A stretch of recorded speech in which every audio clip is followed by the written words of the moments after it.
Hey guys, welcome back to TechTube. I hope you all are very good, and into this video I am going to show you how to categorize anime in Crunchyroll. So without any further ado, let's dive right into this exciting video.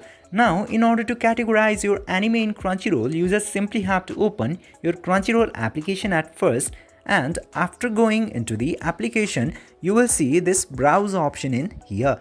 Just simply click into browse option, and into the option you will see this anime genres option. Just simply click into that option and then you will see all of the genres related to animes. For example, action, adventure, comedies and dramas.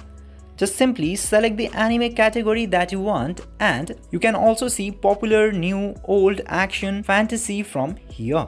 This way you can easily categorize your animes. I hope this video was helpful for you. If yes, don't forget to like, share and subscribe to the channel to never miss another update. Thank you for watching the video.